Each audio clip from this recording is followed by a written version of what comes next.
Hello, everybody. Welcome back to Rouse Reviews and Demos. Thanks for clicking on the link. I appreciate it.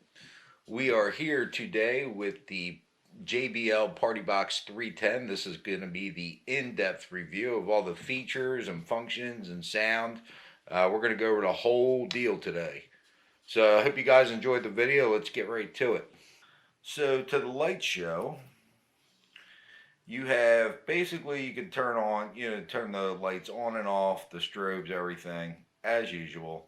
They also have two settings for the colors where it'll cycle through all the colors, or you can pick your own color. I like white, so we're going to go with that. I think that's really pretty. But you can, you can pick red, you can pick pretty much anything you can dream of, you can pick it on this color wheel here. Okay, so this is the neon setting on the speaker. This is on the application. This is one of the newer settings, and this setting here goes the best to the beat of the music. You'll see here it kind of goes really well with it. So yeah, the neon setting is very cool. That's a new setting. The club setting is an older setting. It's been around for a while. Then you have flow. This is, I believe, a newer setting. And it's very cool, but I don't think it goes to the rhythm as well. Then you have ripple, which is also very pretty, but I don't believe goes to the rhythm very well. Then you have rock, which is an older setting. It's been around a while. And back to the neon, which I believe, like I said, goes to the rhythm best. Okay, so I think that pretty much covers the lights. The speaker is splash proof. It's IPX4 rated. It has to be in the upright position to maintain that rating, and the covers for the connections in the back must be in place, obviously. I did have a mishap with this, I guess. The little cover that goes over where the cord plugs in, I was moving the thing and it was just on the floor. Probably because I was moving it around with the cord in it and the thing kind of sticking out. I probably caught it on something and didn't realize it, but that did tear off of there. I think pretty easily if I didn't notice I did it, right? So that's one little downside that I had. It is way easier to move than the 300. It's got a luggage handle and some wheels on it, which I'll demonstrate later.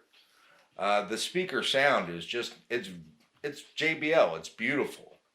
The bass roll-off is not as bad as the other models that I've tested. And pretty much every single JBL model I've tested to this date has roll-off over 3/4 volume. And that's from the little Charge 4 all the way up to the Partybox 1000. Every single one of them, the bass rolls off at top volume. And this one is probably the better of all of them that I've tested, where it doesn't roll off quite as much. And I get that that's protection for the speaker and all that, but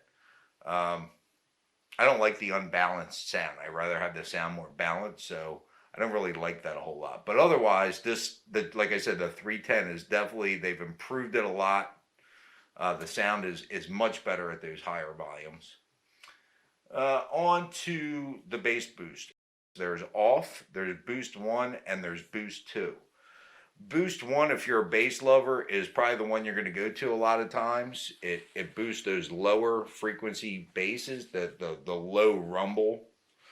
It boosts that. And then boost 2 actually boosts the higher frequency basses. More of, that hits you in the chest bass. So the buttons kind of do two different things. One's not more powerful than the other. They just boost different frequencies. So it's really good to know. I find that boost 2 works better with rock music, and boost 1 works better with the hip hop and club and house and all that stuff. That all said, let's get on with the sound demo, and then I'll get you up close to the speaker and we'll go over some of the features on it. Let's do it.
to the top of the speaker, y'all. These were the buttons I was talking about with the karaoke. You can adjust the levels on the microphone and the echo also. These buttons here are actually preloaded sound effects, and I didn't go over that on the app because I wanted to get a little bit closer to the speaker.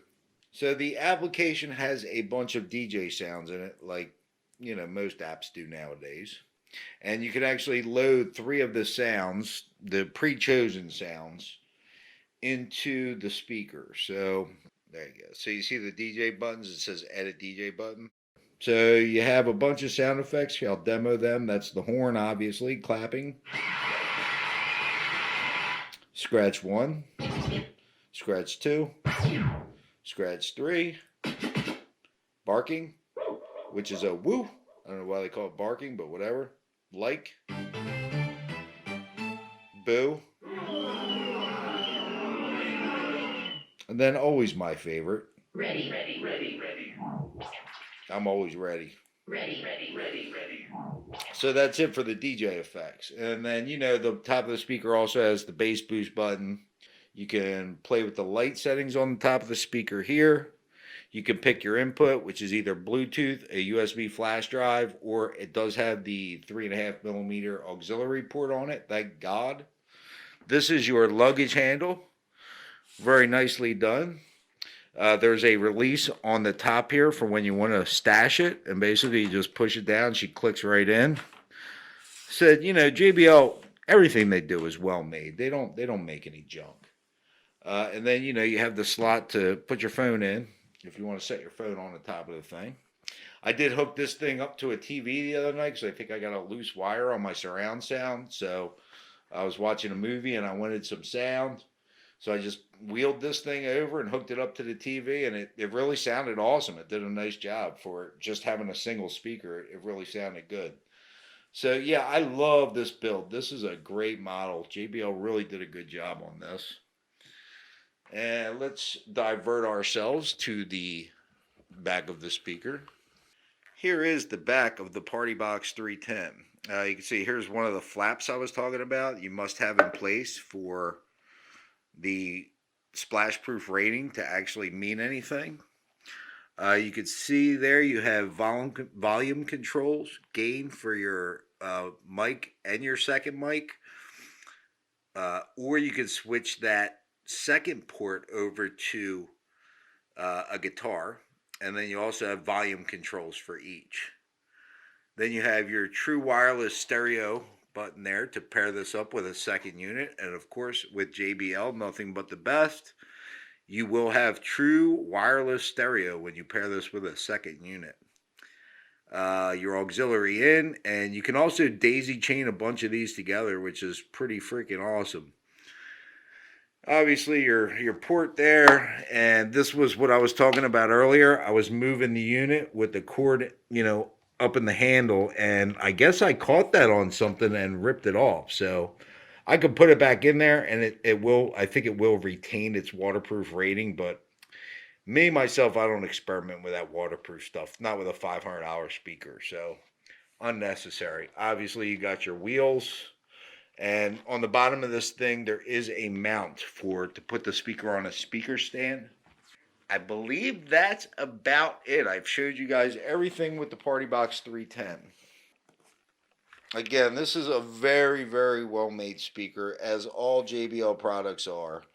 If you buy JBL, you're getting something that's high quality. It's not cheaply made. The sound is always going to be good. So, just an excellent all-around choice if you're looking for a portable party speaker. I definitely say the 310 is the buy to make. A lot of people like the Partybox 100. People are very happy with that. It's about half the price. Basically the same speaker, just not as big and loud, but it's basically the same unit. So if you don't have $500 to spend, the Partybox 100's the way to go. Thank you all for watching. I really appreciate it. Don't forget, we need 10,000 subscribers. So I'll catch you all on the next one. Cheers.